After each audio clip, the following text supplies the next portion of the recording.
Começou com um chiclete mascado arremessado na saída de uma festa. Terminou com um adolescente em coma, uma família em vigília permanente e um caso que expôs como a violência pode surgir de um conflito banal e evoluir para algo irreversível.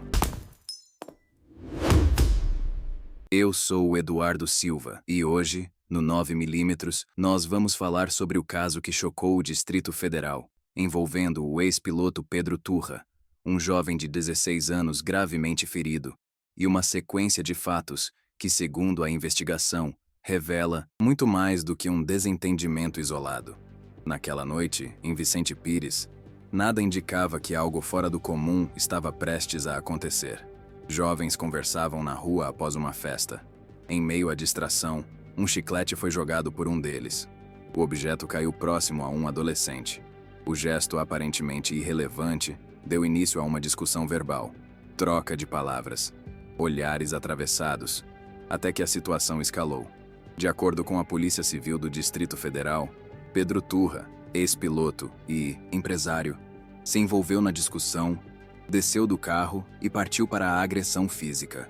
Os golpes foram intensos e direcionados principalmente à cabeça da vítima. O adolescente caiu no chão. Já não conseguia se defender. Ainda assim, segundo relatos colhidos na investigação, a agressão continuou. O resultado foi devastador. Traumatismo craniano grave. O jovem precisou ser submetido a uma cirurgia de emergência com retirada da calota craniana. Durante o atendimento, sofreu uma parada cardíaca prolongada. Foi encaminhado à UTI e permanece em coma profundo, sem previsão de alta. A vida daquele adolescente foi interrompida ali. Planos, rotina, futuro. Tudo suspenso por um episódio que começou de forma banal. Pedro Turra foi preso em flagrante logo após a agressão. Pouco tempo depois, pagou fiança e deixou a delegacia. A liberação gerou indignação pública e levantou questionamentos sobre a resposta do sistema de justiça diante de um caso de tamanha gravidade. Mas enquanto a repercussão crescia, a investigação não parava. A Polícia Civil continuou apurando os fatos e, ao aprofundar o histórico do acusado, identificou que aquele não era um episódio isolado. Surgiram relatos de outras ocorrências envolvendo violência, todas atribuídas ao mesmo investigado. Entre os registros analisados estão uma agressão em Águas Claras, um episódio de constrangimento físico durante a madrugada e um caso envolvendo fornecimento de bebida alcoólica a menor de idade em um evento social. Cada ocorrência passou a ser apurada individualmente, mas também dentro de um contexto mais amplo. Esses novos elementos começaram a desenhar um padrão. Com o avanço das apurações, a polícia solicitou a prisão preventiva de Pedro Turra. Em um primeiro momento, o pedido foi negado. No entanto, novas informações mudaram o entendimento da justiça. Segundo os investigadores, surgiram indícios de que o acusado poderia estar tentando interferir no andamento do inquérito, inclusive por meio de contatos em redes sociais com o objetivo de alinhar versões dos fatos. Diante desse cenário, a Justiça decretou a prisão preventiva de Pedro Turra no dia 30 de janeiro. Ele foi detido novamente, desta vez sem possibilidade de fiança, e transferido para o sistema prisional do Distrito Federal. Durante as diligências, a polícia também apreendeu objetos considerados potencialmente perigosos, como facas e um soco inglês, o que reforçou a avaliação de risco apresentada no pedido de prisão. Enquanto isso, o adolescente permanecia internado, em coma, entre a vida e a morte. Foi nesse contexto que análises externas começaram a surgir, ajudando a traduzir para o público o que a investigação indicava de forma técnica.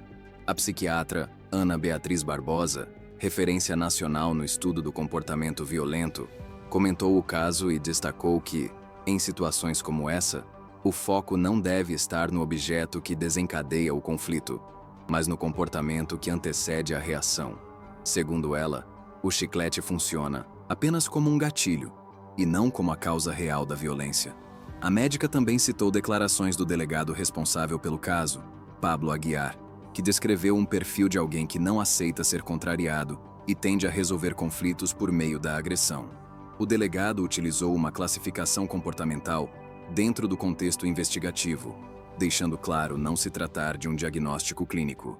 Essas observações ajudam a entender por que a polícia passou a tratar o caso não como um episódio isolado, mas como parte de uma sequência. Entre junho de 2025 e janeiro de 2026, ao menos 4 ocorrências distintas foram analisadas. Uma agressão prolongada com imobilização em praça pública. Um episódio envolvendo coação de adolescente e uso de instrumento de choque elétrico. Agressões após uma discussão de trânsito. E, por fim, o caso mais grave, que resultou no coma do jovem de 16 anos. Para especialistas, quando episódios assim são observados em sequência, a preocupação deixa de ser apenas punitiva e passa a ser preventiva. A própria análise da doutora Ana Beatriz aponta que a repetição e a escalada de intensidade são fatores relevantes para a avaliação de risco. Não se trata, segundo ela, de um momento isolado de descontrole, mas de um comportamento que se repete diante de frustrações. É esse conjunto de elementos que fundamenta a prisão preventiva: a gravidade do último episódio, o histórico recente e o risco de novas ocorrências. Enquanto o processo segue, a vítima continua internada. Um adolescente que deveria estar vivendo a própria juventude agora depende de aparelhos, cuidados intensivos e de uma recuperação que ainda é incerta. A família aguarda. O silêncio do hospital contrasta com o barulho do debate público. Esse caso levanta perguntas difíceis. Quantos sinais são necessários para que um padrão de violência seja interrompido? Até que ponto episódios anteriores são tratados como excessos toleráveis? E o que muda quando a agressão deixa marcas permanentes? Pedro Turra permanece preso preventivamente. A investigação continua. O processo judicial ainda terá novos capítulos. Mas, independentemente do desfecho, uma coisa já é certa. Esse caso não começou com um chiclete. Ele começou muito antes e terminou, ao menos por enquanto, com um jovem em coma e uma sociedade obrigada a encarar, mais uma vez, as consequências da violência banalizada. Eu quero saber o que você pensa. Você acredita que a prisão preventiva foi necessária? Acha que esse padrão deveria ter sido interrompido antes? Ou entende que a justiça só reage quando o dano já é irreversível? Deixa sua opinião aqui nos comentários. Se inscreve no canal para acompanhar outros casos analisados com profundidade. E compartilha esse vídeo com quem ainda acredita que conflitos pequenos não geram grandes tragédias. Eu sou o Eduardo Silva. Obrigado por acompanhar até aqui. E como sempre, fiquem seguros.